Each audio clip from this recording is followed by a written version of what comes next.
What's up, you nerds? Welcome back to Yellow Spandex. This week we talk about everything is canceled. Literally, everything is being canceled. It was weird. We also get into the Batman. We see the Batmobile for the first time and learn a few things. Mortal Kombat Legends had a trailer. Spawn is dropping in MK11 is going to be ridiculous. He-Man cast finally got released, and it's freaking cool. So go check out Kevin Smith's He-Man. Also, Onward from Pixar, great movie. Mando season 2 wrapped. We got Christian Bale in Thor: Thunder and Love, and Vin Diesel confirms Guardians of the Galaxy will be in Thor 4. So this is all coming to you right now on Yellow Spandex. Enjoy. Brother and dad landed in Israel. They've been there for like a little less than a day. They were afraid, like when they were in the middle of the air, the UK was gonna declare like emergency or something, and they would be stuck in London. They said they got to Israel. They're like, nobody even knows what's going on here. They're like, it's really overblown in the US. Like, yeah. They said they were walking around the streets asking people about it, and they're like, the what? There's a what going on? Yeah. I feel like most of that stuff's overblown. They canceled E3. Like, they're canceling all these things. You said South by Southwest, right? ASCAP Expo. Yep. What else was there? The biggest music expo. E3, like, I heard that if they cancel it this year, it might not be able to come back next year. Yeah. And I heard the same thing about South by. The amount of money they lost this year would prevent it from coming back another year unless like a bunch of people. I'm sure people would get together. Something would happen. Because it's too big of a festival, too big of a name. Well, guess we'll find out. Yeah, I think that's part of the problem is like how big it is to like try. It relies on momentum to like stay the size and everything. So. Oh yeah. Don't you think it would just shrink down though if that was a problem? Like there'd still be so much people that wouldn't want to come. They just make it smaller. See, the only they thing, would lose like all the people who wanted it at that size. Well, the only thing is. There's so much stuff that's peripheral South by money wise. I feel like that would just happen regardless. And stuff. I think they're talking about like this core center of like the cost like $1,200 to get into and stuff. Yeah, I don't know, but also like just we were talking off mic that they're not issuing refunds. Yeah, as of now at least. Austin might get raided. We'll see. Your money's gone. The thing that surprised me, it's a much smaller event, but Mortal Kombat Final Combat. It's like their big. Like Final Combat competition. Did that get canceled too? It didn't get canceled, but they waited till like half a day before the first day to tell the audiences to release a statement saying audiences weren't allowed. And so like a ton of people flew into Chicago from like out of state, out of the country, and then just arrived and were told they wouldn't be able to enter the building with tickets. And so it was just the 16 competitors and like the film crew and stuff. Wow, that sucks. Yeah. Also makes it a bummer to watch because I brought my grandmother. Probably not the Final Combat, but yeah. But you should, like, I left my newborn for this. That one was just like, and then I think them and Pearl Jam were like so last minute that people just showed up, that like traveled to things like it was too late and they'd already like gone there and stuff. So it's like, man, that kind of sucks. Did they it's get like shawarma like the Avengers. Oh gosh. Like, I guess it's canceled. Let's get food. I feel bad for the people though that like got tickets for Final Combat and then like showed up in Chicago like in the end of winter. Oh yeah. And they're like, okay, let's go to Final Combat. Oh, it's canceled. And they look around like, what am I gonna do? What Just get now? wet, man. Yeah. I mean, you could get some deep dish. You could go to the Galloping Ghost Arcade. Hey. I mean, hey, there's lots of stuff you could do in Chi-Town. But that's fun. That sucks. I mean, like for a lot of different things. Yeah, it's so stupid, overblown. It's ridiculous. I was reading an article how like, measles is like 10 times more of a problem. So our friend Scotty from Strange Parts actually did a video about, because people were wondering about his channel, because if you're not familiar with Strange Parts, he's an American that spends a lot of time in Shenzhen, China, doing tech stuff. And so it's very, very close to like where all this stuff's happening. He's not allowed to travel over there for obvious reasons. And also he's a white guy in like an kind of the Asian marketplace and stuff. So he's kind of seeing secondhand like all like the like low key racism happening, especially because he's dealing with these Chinese people from the areas that this whole thing started off at. So he was like. But he went to go get checked just in case because he spent so much time over there, and then he found out that his measles immunity is like compromised, and he said he didn't know this, but I guess like we're supposed to get boosters right around our age. Oh yeah, like in our late 30s, and he was like, yeah, so if he happened to be around somebody who had a bad case of measles, there's a very good chance he would have like gotten it. And he's like, and it wouldn't have been a problem, and nobody usually notices, except that because of like the anti-vaxxers and stuff. So, like, there's an outbreak in like, quote unquote, like a little bit of an outbreak in LA County for like the first time in 100 years or something. Yeah. So When we like, talk about outbreak, there's what, like 20 people. well, it's a thing like it started in like a school or something. Yeah. and so it's just that. You know what's funny is like cruise ships are some of the like worst ones for for outbreaks. But The norovirus is the diarrhea one that goes around in cruise ships. what they do is they keep everyone on the boat, Yeah, it's like Wally. which is can't get the off. weirdest thing to me. It's like the opposite of the best thing to do next. Like if you know there's an outbreak on the ship, get them off the ship. Well, no, quarantine them off the ship. Well, I guess the whole idea is like then you just start. Those are the leaks. Well, you know. you right off the ship, you put them right into quarantine. Yeah, well, that's an what they area- did with this last one that was in Long Beach. Yeah. There was a girl on my Facebook page. She's like, "Oh no, they're unloading the boat, and it's 1 block away from my job." And she has a picture out the window. You see the boat sitting there. Well, that's the thing is That's like crazy because that's everywhere else they'll evacuate it. They'll like set quarantine. They'll put the ropes out, except for boats. But the boat thing is like at least you're in the middle of the water. You know, that's like the ideal zombie situation. It's If true. the Surgeon General comes back and it's like they're hopeless, you just set it on fire and like give it a Viking funeral. You They know, get bit by a zombie. You check them overboard. It's Right. like it's like the worst case scenario of a breakout. Like somewhere where you may be able to escape, you might live longer. I don't know. But if you're on a boat, you're effed. Yeah. Well, I guess the thing is like if they start unloading people, like you guys had like said, that's the beginning to like every zombie movie. They're like, oh, that one like child or monkey like ran away. Oh gosh. You know, and just kind of starts everything. I don't know. It's crazy. Like E3. Although, so E3, this might just be like the nail in the coffin of like a long dying convention, you know? Really? And stuff. Well, because like companies have been dropping out, and like there have been like fewer and fewer like super exciting announcements, you know, at these things. Conventions I are don't kind of know. hard nowadays like that, though, because we get so much stuff on the internet. And when people are at conventions, it's almost like you don't need to go because it's like instant information. Just bam, bam, bam, bam. Yeah. Whatever it's released at the convention, it's already released. Well, it's not even just, well, it's the information, but also how it's presented, you know? Because, like, you know, for us, like our age, like we remember like when they made like the Xbox, the PS3 announcements and stuff, and they were like, you know, you could have been like a rapper, you know, it was like rock star moments and stuff, but also just like the activations, like, you know, go to E3, like there's these huge extravagant like things that end up becoming like, you know, memes and Not to say viral videos. things in the last, you know, whatever past time have been watered down. You know, obviously, it's like they are still like just as engaging, I think. And there are some years that are really great for E3, and some years maybe not. But I wonder if WonderCon's been shut down. I do Not think yet. that what you were saying about like the internet and the access is kind of why I'm saying is like it gets watered down after a while. You know, I mean, I like going there because I like seeing the panels, so they're not always online. So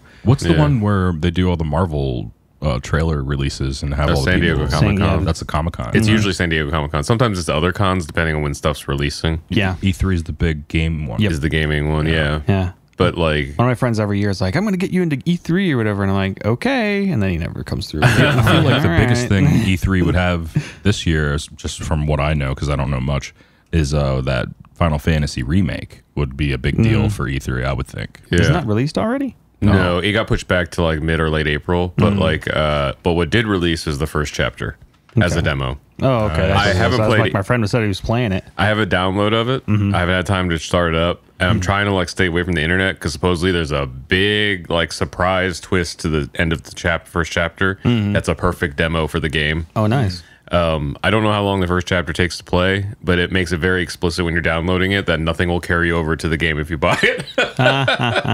That sucks. I guess it makes sense though. You got to replay. Yeah, You got to go through it again. Nice. And so we've had good news. So we've mentioned before our friend Brianna is the voice of Aerith, and that's been super exciting for her. She's kind of been like on this press tour and everything. In December, we were with our friend Brock Baker. He's a voice actor, and we were on a trip to San Diego. It's a whole other thing you probably followed us about, but like he got a gig while we were on the trip, and he was afraid he wasn't going to be able to make it. And then as soon as the trip was over, I see on his Facebook, he like made it last minute to the gig, and he's the voice of the NPCs in Final Fantasy VII. Oh, cool. And I was like, that was in December. He's like, yeah, they waited Like, it's like, oh crap. Wow. That was a quick turnaround for that one. Yeah. So Yeah. Yeah. Well, I guess WonderCon's not done yet, and I mean, the next would be Comic-Con, right? I mean, would they do that to Comic-Con? yeah, I guess they're probably just waiting to see what's going to happen because Coachella got pushed back to October now. Okay. That So was they're not canceling that completely. So I heard from my friend Ruth Ann, who does like convention work. She says if they're able to, a lot of them push the dates because if they cancel in that short of a time frame, there's like no refunds and it's like millions and billions of dollars. You know, Yeah, for the booths and stuff like that. Yeah. Oh, yeah. So Coachella got pushed back, but it's funny. Someone pointed out they got pushed back to flu season, so we'll see how that fares. But I don't know. Also, I would think Comic-Con and something like VidCon, if South by got canceled, I mean, if it like on the scale, it feels like those would also get canceled. Because South by, I mean, it is like a big party thing and everything, but like Comic-Con is like sweaty people in costumes in the summer, like booths where you're meeting people. It's just Yeah. How long ago is this? Or how long will it be again? When is it coming out? Or What's that? when is the big concert? Or it got canceled, right? Coachella? Coachella, or it got pushed, right? Coachella got pushed to October. It's usually sometime in the summer. October. Not to like keep talking about the virus and everything, but I feel like we're gonna see levels of different things happening. Well, it's already kind of leveled off in China right now, so I mean, once they kind of get a handle of it, it's really blown out of proportion. I mean, it's really, if you take a look at what it actually does, I get it only kills old people.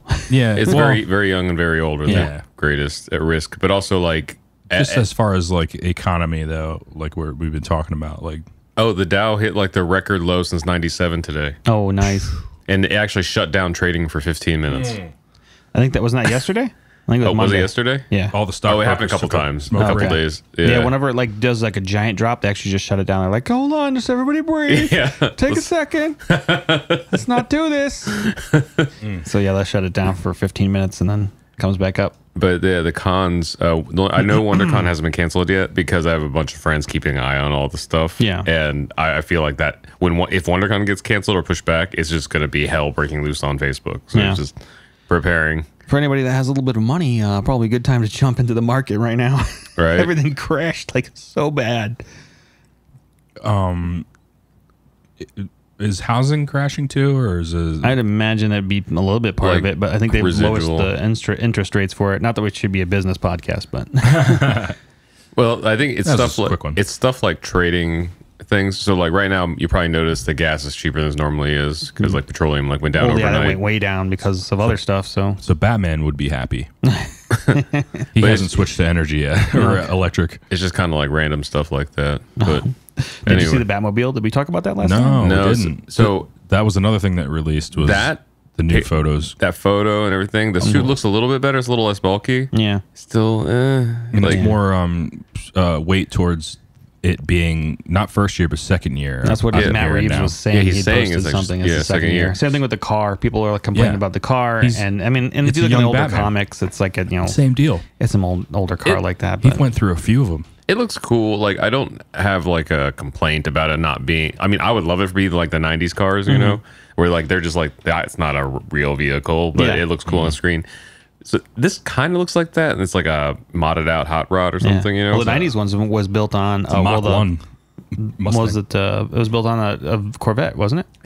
Yeah. The Tim Burton one. Which Yeah. is the one later on that was the shape of the Tim Burton one, but it was like the insides were glow in the dark. Yeah. and had like the frame That was around it. Clooney's. Oh, okay. Like that was like I remember like the toy and everything that was iconic to me, you know, because it's like that looks like a spaceship on wheels. Another fun fact, just a little side note, is if you guys do come to LA, Warner Brothers every once in a while you can go do tours anytime, but we've been able to go and actually see these Batmobiles up close. And They have one garage that's just the not just Batmobiles, like bunch of Batman vehicles and Nice. stuff. even Jared Leto's Lamborghini that wasn't a Lamborghini. We found out it was another car that they built into a Lamborghini. nice. But that image like looks better than the other things we saw, but it still goes with my things like I just don't want to see like a young Batman again. Like Yeah, I actually got in an argument with someone the other day, which I so try not to get in any arguments on Facebook.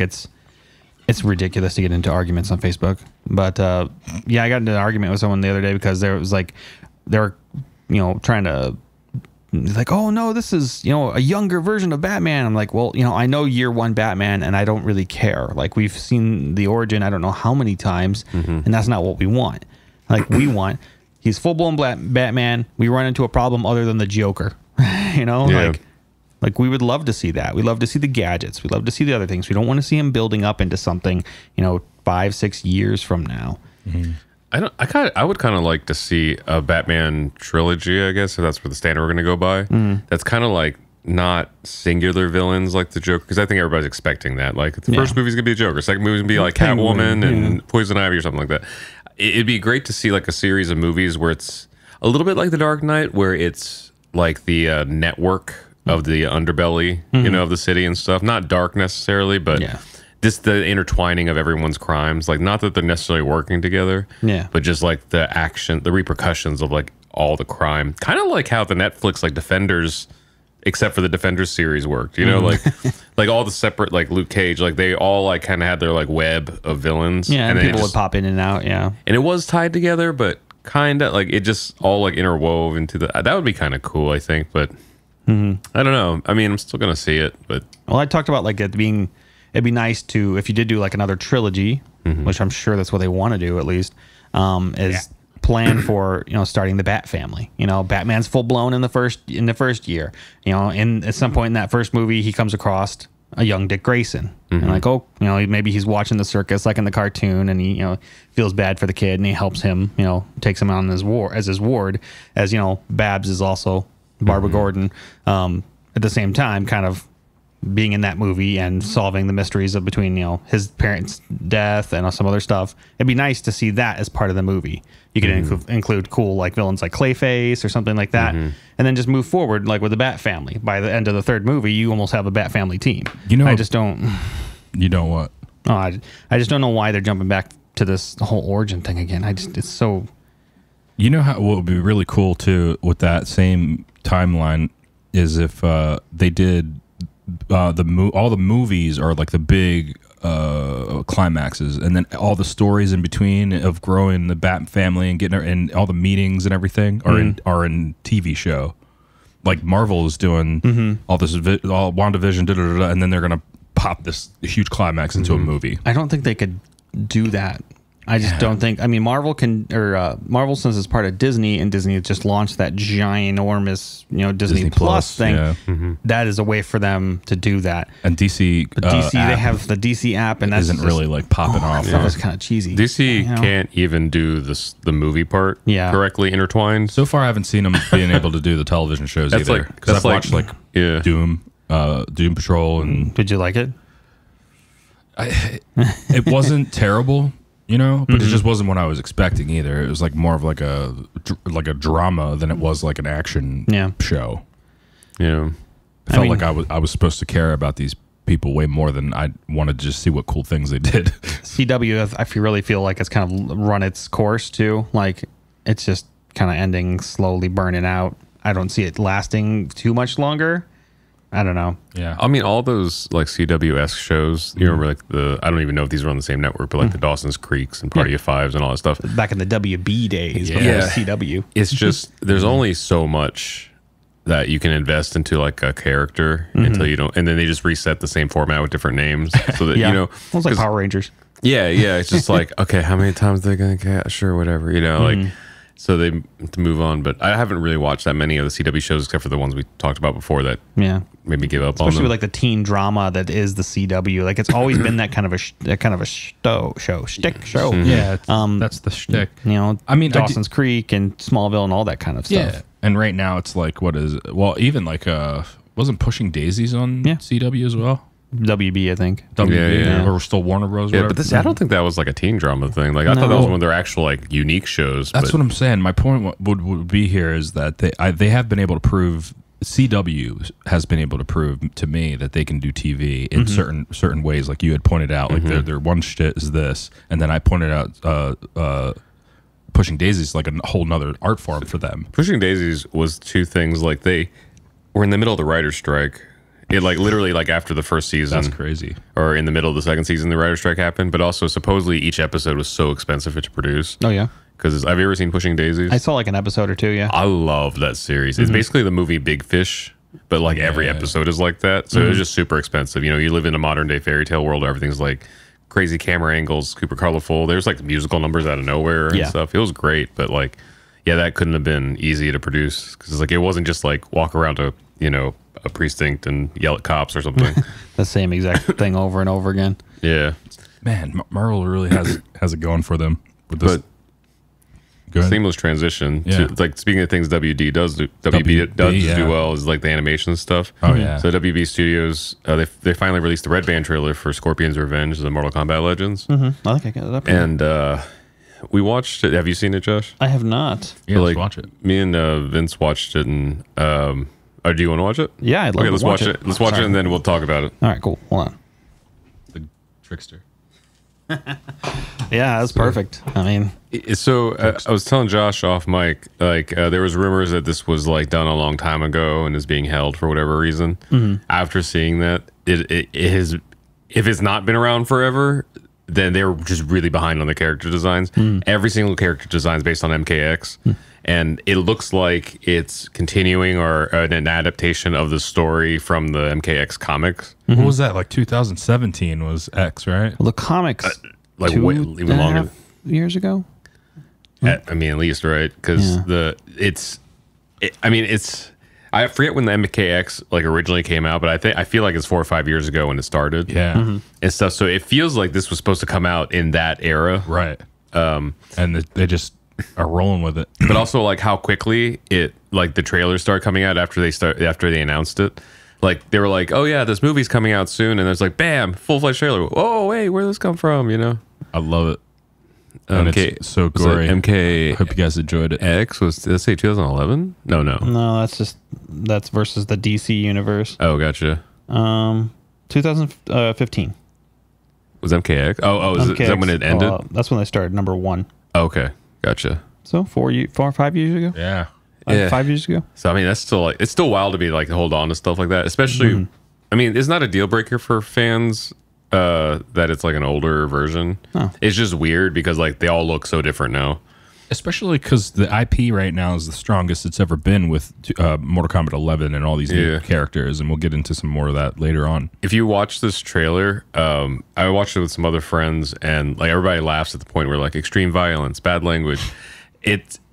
I like it because part of it's like it's self-aware again, you know, like the old MK commercials, but especially also at the end when he's like, I hope this doesn't go straight to video. Yeah. It is, you know. but Blu-ray. But also like that's a big deal because we've never had a Mortal Kombat cartoon or movie that was rated R. Yeah. Which is wild. thing. The game is over 25 years old.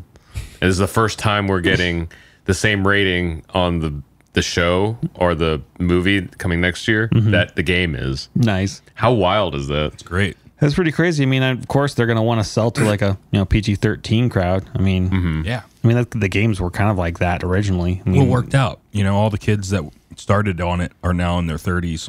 Yeah. Well, you know, we 40s. We grew up in such a different time. Like because I look back and I'm like, oh man, I was playing Mortal Kombat like 11, 12, 13 was like the start of it. I cannot even imagine having a kid 11 years old right now and be like, here you go, play this. the new version, like the old one, like there's the blood is like nothing. You know, like he pulls his arms off. It's 16-bit. You can't really tell what's going on. Yeah. Well, I definitely see that now, but I remember vividly at the time, like parents, everybody, like it's so graphic and like it did feel like that. Well, you there's know? pictures. I mean, like that they had animated, but I mean, we were used to like Mario, Like one pixel is an eyeball, or even like Street Fighter, like you wouldn't see any repercussions. The most violent it would get is in the in between screens when somebody lost and their face would be bruised up. Right.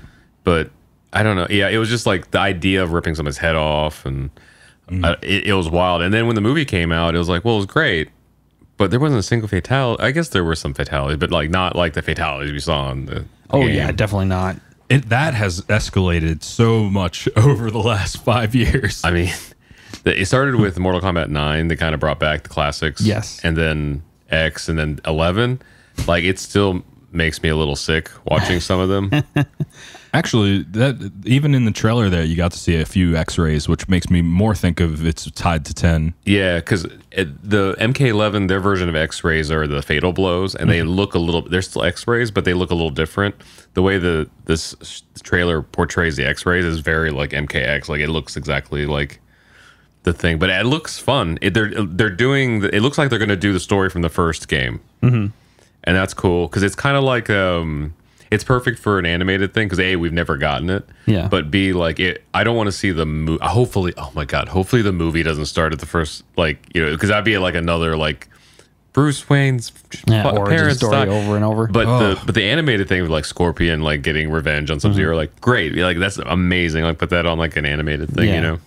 Me personally, it's like a money safety too. Like if I put a ton of money into this show coming out, and they were doing it off this like new thing that they just ripped into the trilogy and the beauty of Mortal Kombat. If they just like made their own script, I wouldn't feel safe about my money. So for them doing the Hanzo story and like that's something it's not. I feel like that's a lot safer than trying to like create a new character or like go into a different timeline or some shit.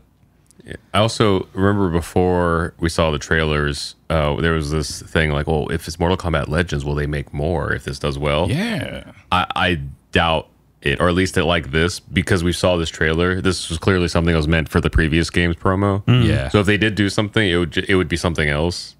But like, it'll probably be something vastly different, kind of like when we went from Mortal Kombat 1 to Mortal Kombat 2. You're like, wait a minute, why is everybody looking different? Why does Sub-Zero and Scorpion look different? Like, what's going on? Yeah. Like, so maybe that would be like, here's 10 years in between, you know? yeah, I guess it would just be it would be hard to brand something from here on out with that. Yeah. You know. Yeah. That could be a beautiful disaster. Like they put out this and they get such a great response that they have to do something new. That could be like a beautiful thing. That was a nice jumping in point. Yeah. I don't, talking about like, say, the people that are making money off of this, say DC or whoever, you know, I don't think that they understand or know. I just think they look at numbers. If they knew, though, how big the fandom is and how much like what the culture feels like, the IP, the value of the IP. Obviously, I'm not talking about like specific numbers. I'm just saying like when you go around, you talk to people about Mortal Kombat, it's way different than it was before, you know? Now it seems like it's raised itself to the next level. So movies and cartoons coming out, like I feel like I should hold them to that standard. I drove past the Warner Brothers the other day, and on, you know, they have that long wall where you can drive past it on Olive. Where they have like all the posters of all the stuff that's coming out. Like they had a big poster for this. No way. For the great. DVD. Yeah. The reason it's surprising to me is it's a rated R cartoon. Yeah, and they're kind of. It's right next to Ellen, you know. Yeah. Whoa. I don't know. So that's trippy though. Was it on the big wall like where the Teen Titans were, or was it one of the one where the Teen Titans were? I think is the new Thundercats cartoon. Oh yes, I have seen that. Crap. Looks crazy weird. Looks like Adventure Time. It's supposed to be fun. Is it? Well, if it's, I'll give it a chance. Yeah. It's not the Thundercats I know, which actually were kind of boring. Like the old school version. If you rewatch them, it's the same thing with He-Man. Like, yeah, we were talking about that last week. She-Ra's not too bad. The girls like to watch She-Ra, and that's not. I mean, I need to start. Well, She-Ra was also She-Ra. way more interesting as a character than He-Man was. I mean, that's the same. That's like the same thing. They were the same, but like she had the fact that she was like an estranged twin. And, like, I guess that's a little bit extra. And she was like has He-Man in like half the shows. So. Yeah. Okay. Is he still just as boring though? Oh yeah. He's just this like meat wad. So some homework. If you're a fan of Mortal Kombat, you probably already saw it, but if you haven't, go look up the Spawn DLC gameplay trailer. It blew me away. Like he's so cool. There's a reason they waited for him last. They did his whole thing right. Like when is he coming out? The Spawn DLC in I think next week in Mortal Kombat 11. The game looks a million times better than the Spawn movie. Like it's crazy. I love that they got Michael Jai White to do the voice as well. What did they? I thought it was Keith David. Oh, is it? I thought it was. It sounded like Keith Michael David. Jai White. Keith David's the voice of Spawn on the everything else. But okay. He was just the movie he played. Spawn. Yeah, okay. but man, it was I was on the beach and it came out and I was sitting there watching and I was like freaking out. I'm like, oh my god, like every moment was perfect. And like, you know, in the old Spawn movie where they have like the devil comes up and it's like Satan's like the most bad CGI, like janky CGI. It's like they ran out of budget right there. They recreated that moment in the most badass, like it's when Spawn wins, it's that, but it's incredible looking. And it's crazy that like a PlayStation can make better graphics than like 20 years ago CG. Dude, that stuff was, what was that? It gotta be 97. Something, man. What is it, Vince? Spawn movie. It's got to be 97. Oh, geez, man. They kept true to Spawn's enemy, though. I'm trying to remember. I was looking up who his nemesis John was. Leguizamo's clown. He was just basically the devil, right? It was different variations of. You know what's cool though is like they're showing in the trailer. They showed Spawn how he fits into. Yeah, they showed how he fit into the MK universe. So like he's going up against Scorpion, and then he's just like, "Hey, you and me," because Scorpion's from hell as well. Like you mean team up. We're like, oh shit, they're all in the same universe here. That's so sick, man. Speaking of He-Man a little bit earlier, did we talk about the He-Man TV show that they're doing? We mentioned it a little bit before. Yeah, like Mark Hamill was Skeletor. Oh yeah, there's a billion people in here, dude, that are like Sarah Michelle Gellar is Tila. Yeah, I saw that. What's else? Henry Rollins is Triclops. That's hilarious. Stephen Root is Cringer. Yeah, that's the cat, right? Yeah. Cringer the cat is Milton from The Office. Wow. Stapler. Wow. Oh man, Justin Long's in it too. He's Roboto. That's awesome. Got Jason Mewes as Stinkor. That's beautiful. Stinkor. Oh, he was the one that smelled like patchouli oil, right? Yeah, it's awesome. Kevin Conroy is Merman. That's awesome. Yeah, that's even he has his daughter in as Lena, but it's crazy. Like there's the amount of actors that are in this is just funny.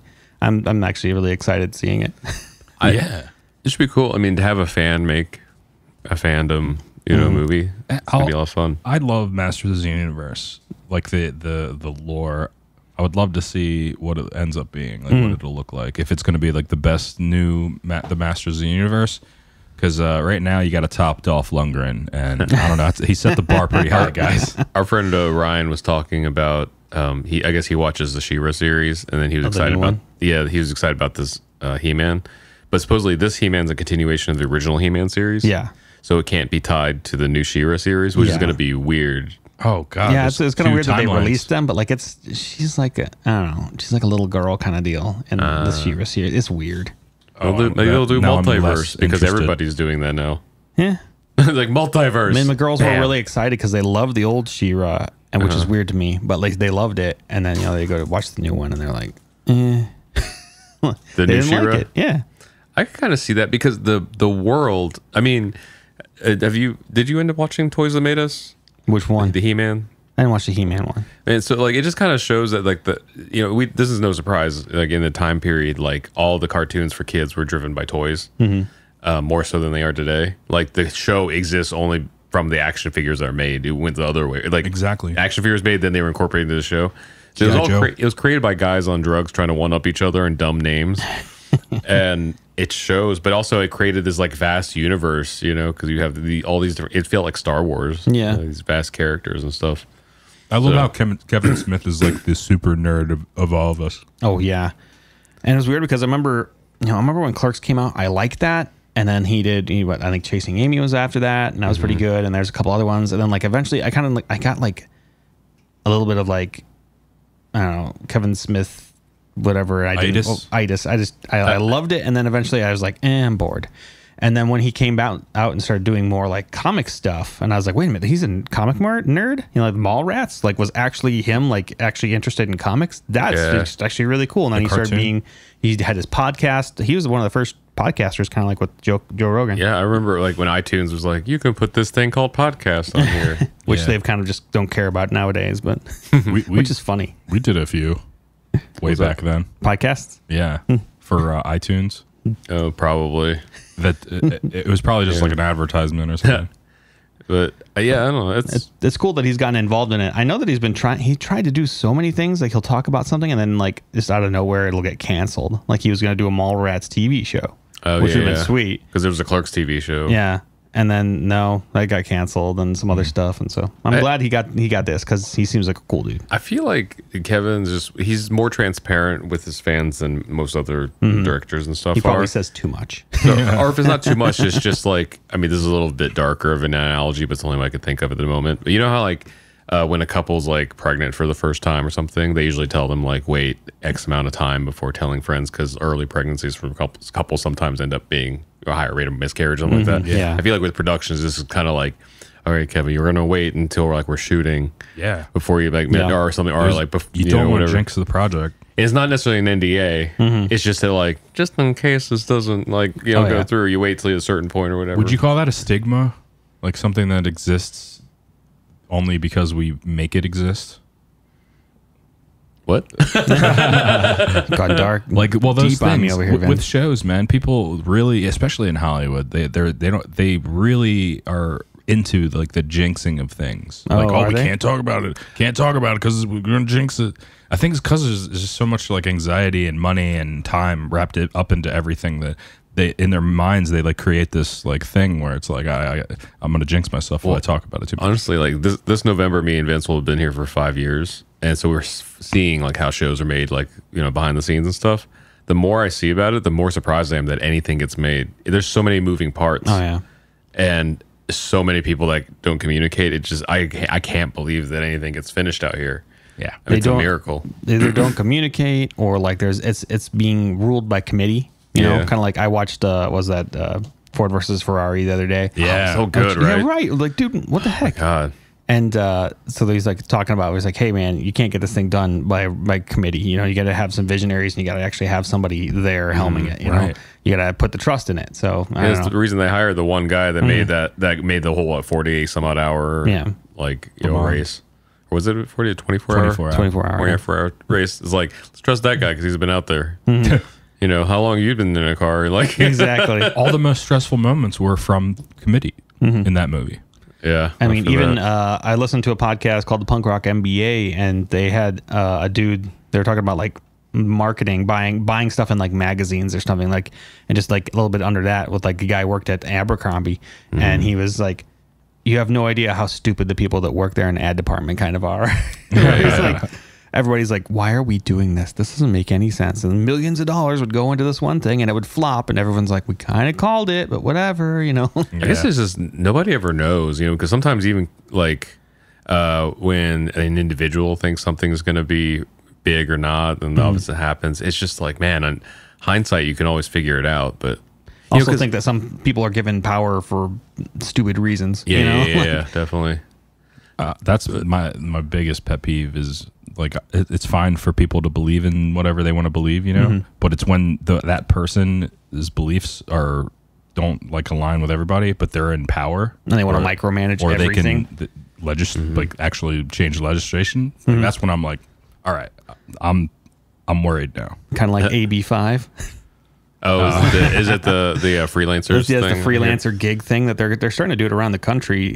They definitely try to pass something even in the federal. I guess the positive side is either people just aren't worrying about it, or B, which is equally, is it for one's American ignorance like works out. I think most people just don't even know it's a thing, so they're not even like enforcing it. But if you have to do taxes, you have to do it. I mean, it's just ridiculous. You technically, so like we have some friends because we're in the YouTube world and stuff, and they're running into problems because if you're a YouTuber and you're incorporated and like you hire other people and stuff, there's things where like if they're also incorporated, you can like loan them employees instead of. Nice. It's just the way it's worded on paper and stuff. Yeah, but like not everybody can do that, especially smaller companies. Yeah, but they're also saying like, but their legal consultation had told them like, but if you work with people you're pretty sure won't sue you, there won't be a problem unless they sue you. So it's like, all right. So now we're just in the middle of like I don't know what this is, Yeah. So that's fun.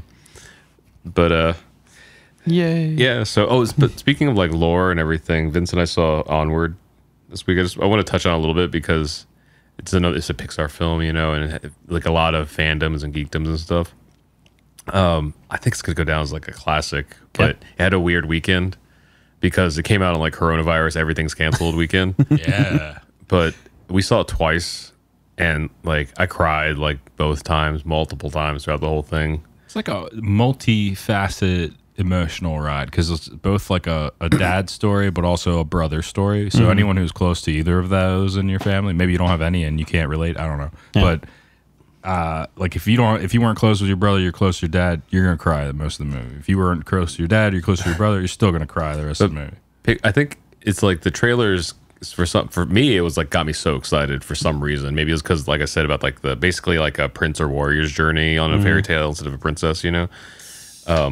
But like for other people, I guess I made them feel like, what did somebody describe it as? Like an iPad movie, you know, like the thing you'd put in front of kids to babysit or whatever. I think like the trailers gave it off that kind of a vibe. We forget that it's Pixar, so there's so many twists and turns that are there for the plot. They're like, you're so comfortable in what the narrative is until you realize with the lead character that the perspective was shifted the entire time, you know, and it was just such a fun movie. Some people were a little disappointed with the ending, but like when you really think about it, it was really right. Whoever wrote it, the director, apparently it was based on like his upbringing. His father passed away before he was born and when he was very, very young. And then like when he was 18, he found like a videotape or a cassette tape of his dad. And he said it was like meeting him again or meeting him for the first time.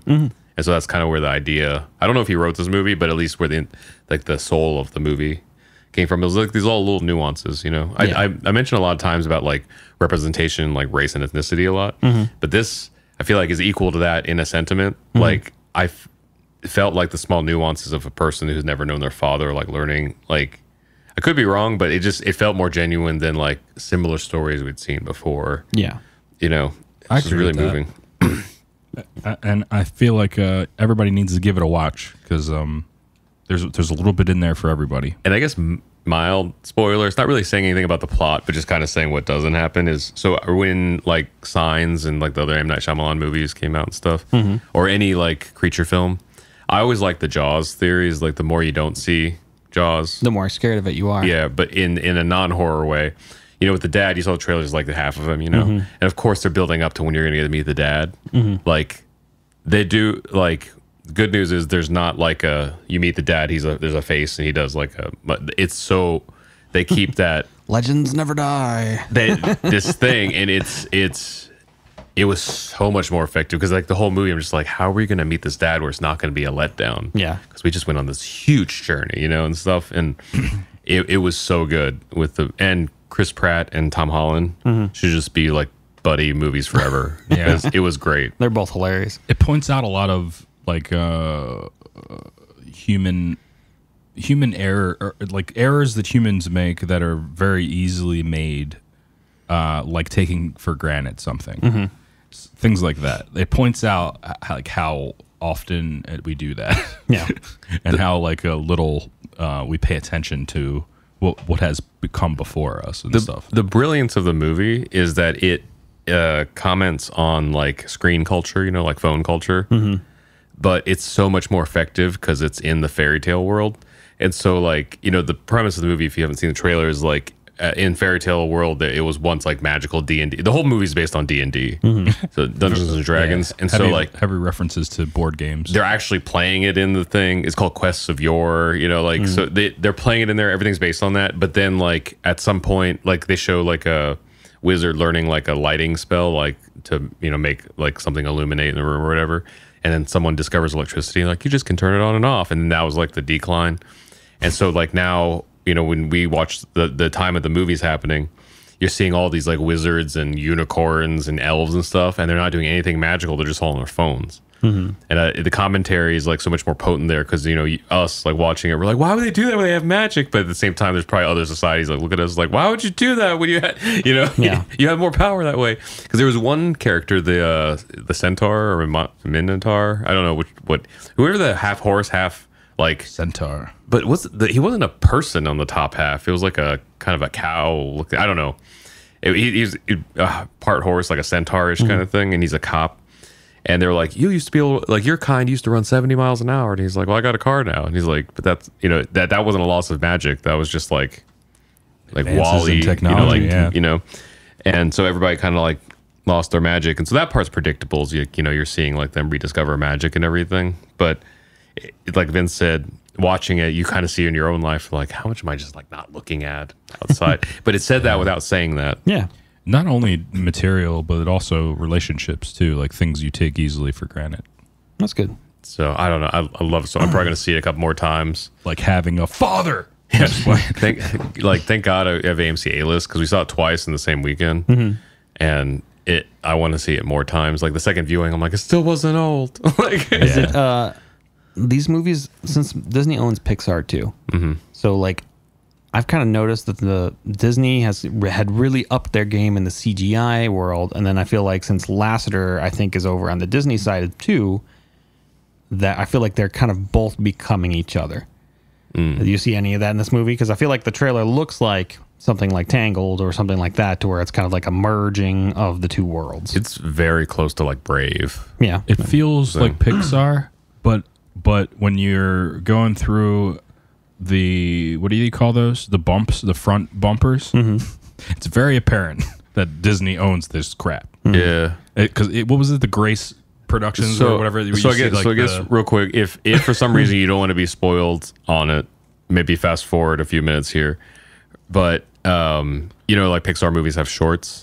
Yeah. So here's a bit with the spoilers going to happen. Some people don't like to be spoiled on the shorts. They have a short for this one, unlike Frozen 2, and it's The Simpsons. What? And it's kind of, it starts off like the old school Mickey Mouse logo, you know, the old Mickey Mouse cartoons. Yeah. And then it pans out the silhouette of Homer holding donuts. Yeah. And it's just Disney welcomes the Simpsons to the family. And that's a day with Maggie, right? It's Was it 2D or is it 3D? It's a 2D. 2D. Okay. It's the original Simpsons like animation style. It was not a silent film, but you know, like the shorts where there's no talking, Yeah. just like ooh, music and stuff. It's Maggie going on a play date. It's really cute.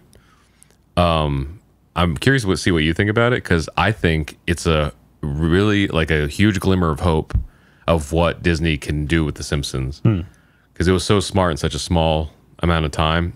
And those old Simpson gags that we don't get as much anymore were like all over. I had to see it twice to catch like more of them. Nice. Like, Oh yeah, it's all built in. like the example, the park that they go to with Maggie is called like, what was it, like if you get hurt here, we're not a liability park. Yeah. And then a next door to it is like a skate park for teenagers, and it's called like Broken Ankles, like skate park or whatever. Just little things like that, but just like kind of existing, and you have to be like, wait, what did that say? You know? Yep. I don't know. That's cool. I'm actually interested in seeing that more probably than the movie. I don't know. I did miss not having one of those Pixar shorts. Like what was Bale? Was that after Frozen? No, that was before. Was it? Or maybe before? What was that before? Anyway. Oh, Incredibles. Yeah, the new Incredibles. It was before the Incredibles. Like, Because I've seen that one. I yeah. miss those things, man, and we don't get them very often because Pixar is not like crapping out these films. I think the only Pixar film or Disney film that didn't have one was it Frozen 2 or something that was supposed to have, because the original, I forget. Well, I think it was Frozen 2. The original Frozen had a short. Yeah. Frozen 2 didn't, because they were like all hands on deck. You know, Yeah. they make this thing happen. Yeah, I missed that. I mean, I love The Simpsons, so I didn't mind that much. But in hindsight, I'm like, man, I want a little Pixar I short. wanted to cry before I cried. I know. It wanted to pre-cry to get my face wet. it was funny because I don't want to give away any of the gags because the Simpsons short is so short, but it got so many like gut like you know, shaking like laughter from the audience. Yeah. So many times. That's what I was saying, is like super encouraging. Like, okay, Disney's at the helm of the Simpsons now. Yeah. You know, because it was just like it reminded me of the old Simpsons in the way when I was really young. It was just like, oh, Bart's funny, he looks like me, you know, and stuff. And then when I'm in college, I watch the same episode. I'm like, how many sex jokes between Homer and Marge, you know, and stuff that you don't even catch because it's not sexual. It's just like they're exchanged. Yeah. There's like my girls are watching their first and second season now, so it's kind of funny. So that there's adult, not adult themes and like sexually or anything like that, but there's like adult behavior happening with Maggie and stuff that I think only the parents and the adults and stuff are like, that's why it's funny. And to kids watching it, like the Onward audience is watching it and they're like, oh, the baby playing on the playground, you know. So A little bit like Baby's Day Out or something. a lot like that, but with this old school Simpsons humor, you know. and stuff. So I dig it. And then if you watch that, the Screen Rant did a pitch meeting, and they comment on the short, and it's hilarious. But I think if you watch the pitch meeting first, it spoils the short. But it's just kind of funny. We're like, oh yeah, that should be disturbing, but it was so good. Like, oh goodness, where are we at now? Ooh, we got about 10 minutes before we got to be out of here. Let's jump through a bunch of stuff that happened this week. Mandalorian wraps up production on season 2. Yeah. just shitting those things out, aren't they? I'm so happy. That's so good though. It's funny because I think didn't WandaVision? I think last week they wrapped up, but and this just wrapped. But the first thing we're supposed to see is here. Let me get to it. It was the Falcon and Winter Soldier, but they had to just halt their filming because they were in Prague and over the controvirus. Oh, So it's like, okay, are they going to switch those up now? Because It's I don't know. I mean, Feige kind of made it seem like the narrative was going to be in an like order. it was stuck that way. that's you figure it'd have to be. I think they'll figure it out. They're gonna have to. Yeah. Or they'll just pull like a X-Men animated series. Oh. Like, 4 episodes are going to come out before they... That spoils the other episode. What is going? Why is this jump? Why am I seeing this one again? What's going on? This is the weirdest order Fox is ever. the worst with that. Why on earth did they do all that? Firefly was like that. People are like, "What's going on?" I don't know. Fox. Ugh. Well, there's no more Fox because they took that logo off everything. Like, it's now just Searchlight and 20th Century. And the only thing that has Fox on is the news and the sports. Yep. Well, so they own everything to do with the TV? What do you mean? I thought they just got movies. Do they get television too? I might be wrong. My understanding was they got everything except for news and sports. Huh. But because Hulu is part of like all that stuff. But Yeah, it does make sense. Yeah. Simpsons is TV, so yeah. But anyway, yeah, Winter Soldier's halting for that kind of stuff. Pooh. We did talk about the Batmobile. Yeah. What? Did you see the last? I haven't watched it, but I Mutants? saw it on there. I'm pretty sold on going to see it to check it out. Yeah. I haven't seen any of that stuff. Except for you haven't seen them? I haven't seen the new ones. I've seen the older. I don't really want to watch trailers. this No, we because don't I have to feel do like it. they're It's going to be kind too of much. Yeah, they're giving too much away. That's kind of why I was like, I don't need to see this right now because I'm probably going to be Dark Phoenix again anyway. I mean, this looks like it's really, really super interesting, and I Stigma. hope that it is still. But it was made by Fox, so I don't know. Yeah, and it's also like 3 years old at this point or something. Yeah. But they started doing it like 3.5 years ago. So Kooky. It's very they kooky. started reshoots and stuff too. So it was kind of like, This was watch exciting. this be like a masterpiece though. It comes out, we're like, oh, Fox finally figured it out. Oh, they're not around anymore. oh well. This was actually exciting. I saw a video on this about Tessa Thompson saying Christian Bale will be playing the villain in Thor 4, or what is it, Nice. Love and Thunder. Yeah. Tessa was in Westworld, and she was on the end of her press tour thing for Westworld, or maybe it was just like the release of the new season or something. And that's when she told Entertainment Tonight that Christian Bale's going to be in there, because we didn't know before then. So this is crazy. Well, there's a bunch of stuff saying that he might be a part of something, but this is like but never confirmed said now. like confirmed. Yeah. This is like her coming out of the horse's mouth, pretty much. I mean, Speaking of horses, apparently he's not going to be Beta Ray Bill. that's the thing. Is in Watiki the Taika. I lost my train of thought because that was funny. The Hawk movie, Ragnarok, right? Yeah. You guys remember Beta Ray Bill's face? Yeah, his face was at So the we were like Coliseum-ish super thing. excited that we're possibly going to see this, and then all of a sudden now it's Christian Bale, and I'm like, okay, they're not going to put Beta Ray Bill's face on Christian Bale. They're paying money for Christian Bale. They're not going to cover his face. Well, you never know though, because there's like the Andy Serkises and stuff. You Yeah. end up being those like motion. He capture. started off as motion Yeah, capture. yeah. That's true, yeah. And then later on, but either way, like I wanted to see Beta Ray Bill, and I think that would have been interesting to add into what we're going to have for Phase 4. But another thing is like I'm confused on timing now. Like with all these shows and like the how things are connecting, like what's before what, and like Winter Soldier, like when did that happen? Like I'm losing track now. So Well, I that's a think- good thing, because there's like so much crap now that's coming out. Well, at least like most things now are after Endgame, presumably, That I'm confused on that. It's just like going forth. I don't know Except how for- these are all going to interweave Except together. for Black Widow, apparently, obviously for obvious reasons. Okay, because the timing, which is cool too. And speaking of Black Widow, there's a new trailer that came out for that as well. Same thing for that. I don't really want to watch it. I don't want to watch any more of that.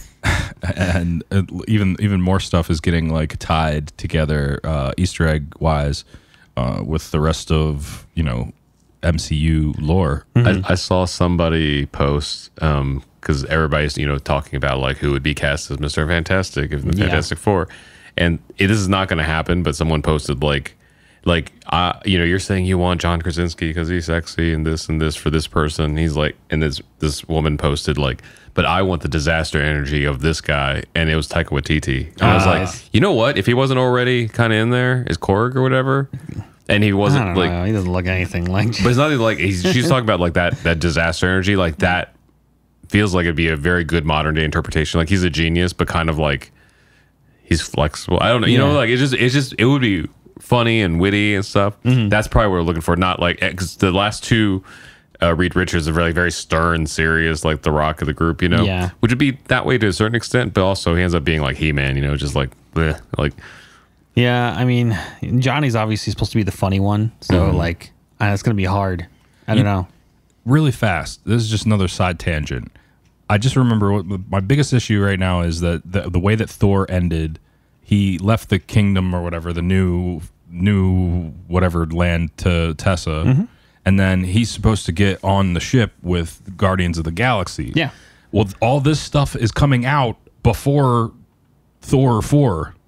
So where the heck has Thor been? And then this is what's the problem is I don't know how all this shit's tying in because Thor's supposed to be in one of these shows too as well. Oh, one of the television shows? And I think so. I don't know that. I don't know And then he's supposed to be in space. And then the next Guardians of the Galaxy doesn't have him in it. It's not supposed to be Guardian. Yeah, Vin this is Diesel confirms the Guardians of the Galaxy He will be in Thor 4. Thor 4. Okay, so this is So what comes out a first? little bit I more, imagine yeah. Thor 4 comes out first before Guardians of the Galaxy. Yeah, I haven't seen Guardians any is dates like- for Guardians yet. right. Yeah. Way out. So, and I think Thor 4 is kind of way out there in general. I wonder how they're going to smooth that over. The Doctor Strange one before that, right? Is that not this year, but next year, right? Yeah. And then Black Panther's 2 years from now, Yeah.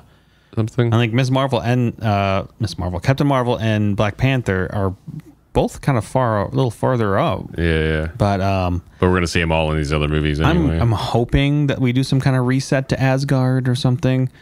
I don't know. It wouldn't be funny because they end that conversation. It's the end of the movie, and then you just like, all right, Thor got on the ship. He left with Rocket. Yeah. So I wonder how they're going to smooth that over. Like in Thor 4, I guess is going to be the first one, and like if he like comes back down and says like, oh, I forgot my like rubber shoes or something. Now he's back with Tessa again. Yeah. And here comes Christian Bale. I have a feeling just the way they left it is going to be kind of like that. We follow her journey, follow his journey, and they're two parallel stories. But they've maybe at the end they intersect or something. But for the most part, because Marvel's been doing really, they since the beginning they've done really good at keeping all these other storylines kind of happening next to each other. Because like you realize like Infinity War and Endgame, like half the people weren't with each other most of the time. Yeah. And they were just like teamed up and like. Alone. This helps my confusion though. Vin Diesel confirming now that Guardians will be in Thor 4. I got the digital release of Guardians of the Galaxy 2, and I was watching behind the scenes of Vin Diesel doing the recording for Groot. It's so funny because like he's in it, like they're doing like the mocap and stuff on him and stuff, and they have the script in front of him. He's just saying "I am Groot" to whatever the script says, like. I like, and they're like with more passion. He's like, "I am Groot." was he kid Groot too? Yeah, so he did it in a normal voice, and then they pitched it up or something. That's so funny. I love that. Oh yeah, because I think at one point they even said to him, "He's like, you got to say it slower." So they can pitch it up. Well, the slower, the format, because you can pitch things up just normally, but the pitching and pulling and whatnot of the audio makes it different. Yeah, that's why I actually worked on some of the music for the first new Chipmunks movie. Oh, nice. And I didn't actually work on it. I was there when they did it. Yeah. And so you saw it all. they actually used the tape machine still. Oh, wow. To speed it up. Yeah. That's a signature sound for them, so I'm not surprised that's happening. Was it a Verispeed machine? Yeah, well, they have to vary speed, and they have certain speeds for each one of the Chipmunks. I just discovered this in Logic X, even though Verispeed and Logic has been around since the conception of 10. Because it's based off the old physical Verispeed. beat. Yeah. Well, like old school, like when you want something to pitch something up, it's on a piece of tape, so it has a length to it. So when you pitched it up, you mean you had to play it faster. And so that's kind of like to make it sound more normally pitched up. I'm sure that's probably why he had to say it slower. A couple of years ago, my favorite thing on the internet was someone slowed down the Chipmunks, and it sounded like the best emo band. Like, They literally had to sing it super slow. yeah, well, because the voices start sounding a little bit more normal, but then all the instrumentation stuff starts Yeah, it getting like goes- wacky. It's like so cool though. It's like Jolene slowed down. Yeah. There's math to all this. I know there's math to this. Oh yeah, like that was the whole conception of the original Chipmunks. I think at halftime, like if the speed they want to be, they got to go halftime. Yes. Is an octave. You have to sing it. They basically, and it doesn't matter. You don't have to worry about it. You just pitch it down to the time, and then you just sing with it. Yeah.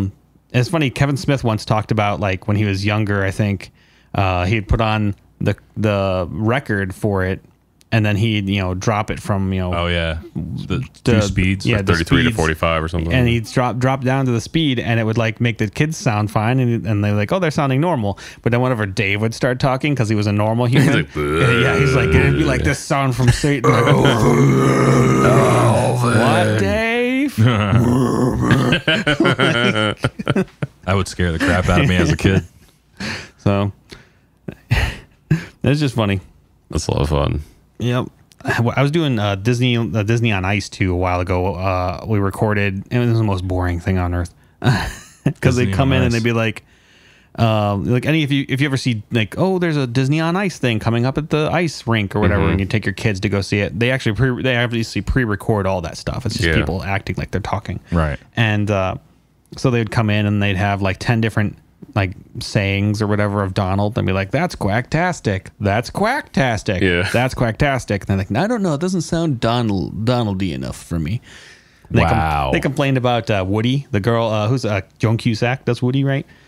Or not Woody. Jessie? Jessie. Oh yeah. So she does Jessie, and they're like, hey, she just doesn't sound like Jessie. It's like, well, it's Joan Cusack, so it is Jessie. I kind of Yeah. I kind of get that wonder if they because pitch it or something. way back in the day when I was doing sound, I did sound for a big JetBlue sponsored Santa arriving at the Tysons Corner Mall.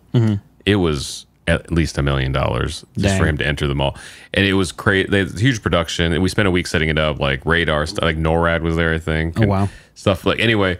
But we spent the whole week setting up. We ran the first dress rehearsal. That the man who is Santa Claus gets paid like 6 figures, something ridiculous, because One day. he looks Yeah. like the part, but also his whole year revolves around maintaining this visible image and shape.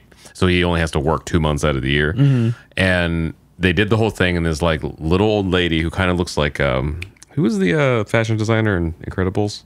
Edna. And There's a little old lady who's kind of like Edna, only like less friendly looking, is sitting in the back with her arms crossed, and she's like, it's not magical enough. And we're all like, of course it is. We've been working on this all week. But then I guess you're talking about like people just passing by and stuff, and little kids who will not be afraid to like pass judgment. They're like, she has a point.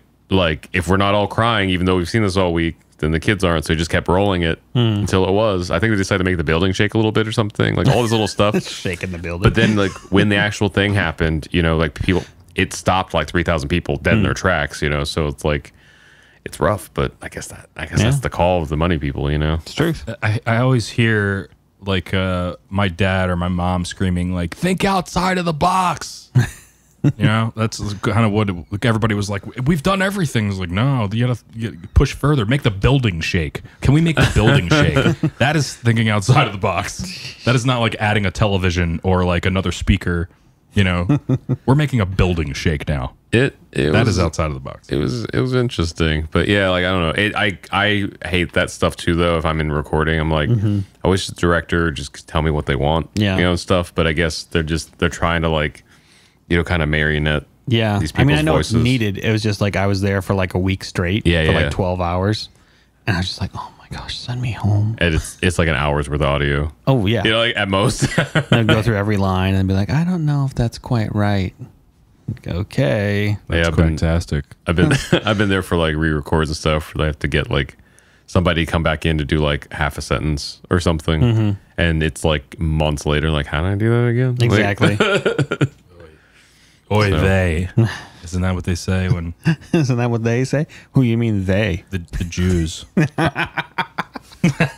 He went for it. I'm just gonna say it. I'm excited though for the Marvel stuff to be back, especially because I think they said Black Widow is definitely not getting pushed back, even though No Time to Die has been, which is actually kind of surprising. It's ironic. Well, I know that a lot of times. I know the reason they pushed No Time to Die back is because they were like, well, Chinese audience is going to be like our big moneymaker. Yeah. But I felt like Black Widow would be very similar I think to too. the market, but maybe they're just going to go for it and just be like. I mean, any movie. Well, I guess not any movie, but most of the big ones. Well, specifically, there's a big budget action movie, but also it's like a spy international. Like that's like right up like the international market's alley and Absolutely. stuff. But I guess it makes sense because No Time to Die will come out and it'll just be a Bond film. But if Black Widow gets pushed back, you're pushing back like 10 other films. I remember how big Spider-Man was in Shanghai when I was there. People were freaking out about that movie. Yeah. All I gotta say is Black Widow better have Tony Masters as gosh, I just lost his name. Taskmaster? Taskmaster, yeah. Tony Masters as Taskmaster because Well, did you see that press thing? Well, he said he didn't see the trailer.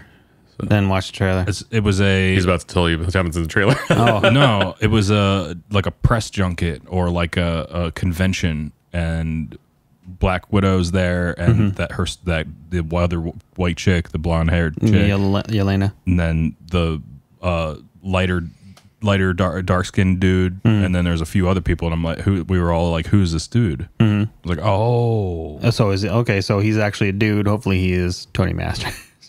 I just hope that they don't make him like. I hope they don't make him a robot. They're like, oh, he's a robot that can learn your moves. Like, I was actually wondering if it was going to be a reincarnation of like Ultron or something. Yeah, exactly. Because they allude to him being able to copy the other people's moves and stuff, and I was like, huh. That was Taskmaster's thing, though, wasn't it? Absolutely. But just depending on how far they take it, it's like it would be an easy writing way out to be like, it's a robot, it's an AI. Exactly. They do. I mean, all of it I feel like is tied into like Ultron and Mr. or the Claw or whatever the dude with the vibranium, and because like where did he get? Is his shield vibranium? Is his sword vibranium? He also shows the Black Widow claws. Like where did he get this tech? So I don't know. We're gonna learn a lot of stuff. Yeah, I don't know what to expect from Black Widow because I don't know 3/4 of the characters. Yeah. So it's just like anything could happen. I just be like, what is going on? Also, what time frame is this? Yeah. Who is it? What's his name? The Captain Russia or something. Captain Russia. Red Guardian. Red Guardian. See, I remember that one. I don't know why my brain doesn't work half the time. I remembered his real name. I remember Tony Masters. I remember excited. Taskmaster. I'm excited for the the same thing movie. as Tony Masters. I'm excited for this movie. I'm excited for to see U.S. Agent on something as well. Yes. Those two things I feel like are the things I'm like most excited about. Black Widow and then this Winter Soldier show. I'm so jazzed about Eternals. Dude, I started seeing like just pictures of some of the gear and the garb and the costumes and stuff. I guess Nova is going to be in it. Yeah, What? Nova's gonna be in it. I didn't see that, but I don't know. I saw it looked. He looked like DC's like Dr. Fate, like the way his outfit was. How it looks like. Yeah. I love that's what made me think it was like a Nova Corps person or something. I love like fantasy stuff like that. So, and I know Marvel's going to do it right. So I'm just super psyched, I always wanted to have, because there's multiple Novas. So we got, Sam Alexander, which is the newer, younger one. You got a Richard Rider, which is the older one. I would love if it was like Nathan Fillion passing it on to like, some young kid. Yeah, I mean, I'd love that too. And then having Adam in this thing too, being born out of that one Adam the Warlock gold people. Actually, but Adam Warlock's not happening till Guardians, right? I don't even know if he's going to happen then.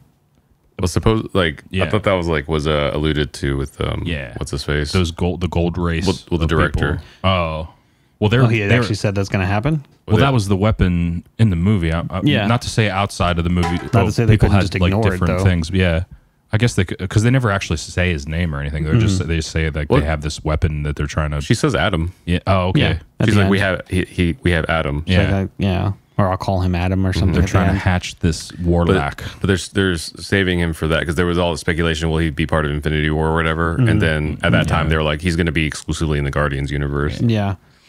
So, which, you know, if you read the old original, you know, comics, he's a huge part of that. So, and he holds the Soul Stone. So, but Thor, I mean, Nova's all connected to that too.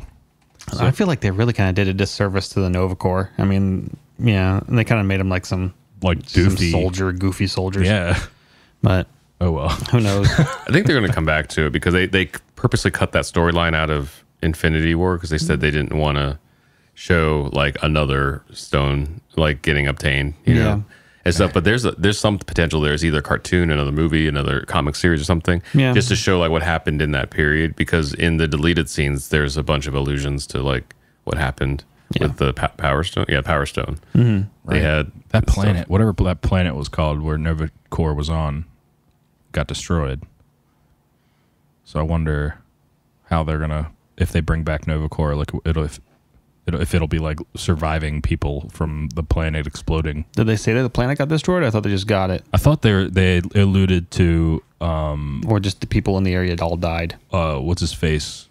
Thanos going to get whatever the stone that was there and killed off half of the people or whatever, and then it. Well, if the place is still there, I mean, it'd probably be all right. Yeah. Xandar or whatever. Yeah, Xandar. That's what it was. So I wonder what we'll know. Like, yeah, you're saying there was some things also alluding to other things. Well, just back when that all happened, they were just saying like this is a story left open for future potential. That they didn't feel like it needed to be part of like the already like gauntlet of like Infinity War. Man. But I don't know. I was just gonna say like I feel good about this current upcoming MCU like wave because we've actually had like a year off from everything. And it feels good. Like I can't wait to see the rest of this stuff. And I feel like it kept us from me from fatiguing. Yeah. On it. I love the MCU. That's true. I need to take a little bit of a breather. The most I've seen is like I watched Cloak and Dagger. And The Runaways, and that was just like MCU light. Yeah. But light beer at RKVC. But it was wild. They went into the dark realm or dark realm. Wait, dark dimension. Okay. In both Runaways and Cloak and Dagger. Oh, cool. But they called them different things. And it was wild. I was like, oh, okay, they finally start connecting things. And they canceled both of them. Of course. Because it's the Disney way. No. I'm not that excited for Eternals. I mean, they're going to have to do something amazing in that movie because the Eternals bore me. I've never seen any of the comic stuff. I'm excited about seeing like celestial fantasy stuff. So yeah, I mean, it's going to have to, for me, the storyline is going to have to be amazing. And it's going to have to be like awesome and huge, which it could be, but I don't know. This is an opportunity for them to take something that's like far left again and just be like, here's something out of left field or whatever, and it could be amazing, or it could be a chance for them to have their first miss, to be honest. Yeah, I mean, you always have that chance, right? It always goes one way or another. I really hope it doesn't end up like anything else. What's that IMAX thing they shot? And then we saw the Inhumans. Oh god! Yeah. Hopefully it doesn't. That's why I'm feeling. I get that feeling. I get this feeling from that. But see, I even think the Inhumans is better than like a lot of the other like what it would be compared to like what stuff like like Legends of Tomorrow or something like that. Know, but even because it was supposed to be a TV show, even though like they played the first couple episodes in the movie theaters. It was always supposed to be a TV show, right? I thought it was supposed to be. It was supposed to be a movie. That's what I'm saying. It was going to be a movie. And then I hope it doesn't happen like that. But something happened because it wasn't that the same showrunner, right? Because they already finished Eternals. Wasn't that the same showrunner as Iron Fist? I am unsure. Is Inhumans? That would make sense. Because I feel like those are the two dark points. Yeah, I feel like Inhumans was just like like a lack of budget. You could just tell where they like cut her hair off. Yeah, But then in Iron Fist was just kind of like there were so many bad decisions going in that and stuff, and they also like the story could have happened in like one single hour and a half. Well, they didn't really play to their strengths. No, they didn't have a lot of action in it, to be honest. Well, I thought that they had a lot of strength in Madame Gao. They had a lot of strength in some of these characters that they could have used more of. But I'm glad somebody pointed this out that like between Iron Fist and Dark Phoenix and I think like some other movie that came out or whatever. They're like, I think the Hollywood's finally realizing just because they're in Game of Thrones doesn't mean it's going to do good. It's like, because there's too many misses now with the Game of Thrones people. Yeah. And stuff. And I was like, okay, let's got that out of our system. Now we don't got to do it anymore. Also a bit of the WB thing, kind of where they're like, hey, we got this, cool story or whatever, or Batman or whatever it is. Let's put someone famous in the role, like someone, and they do it, and it's just, that's not what you need to be focusing on. You need to get back to like the reason they picked Robert Downey Jr. is because he was a perfect fit for the role. So that, and they were looking so far into the future with him.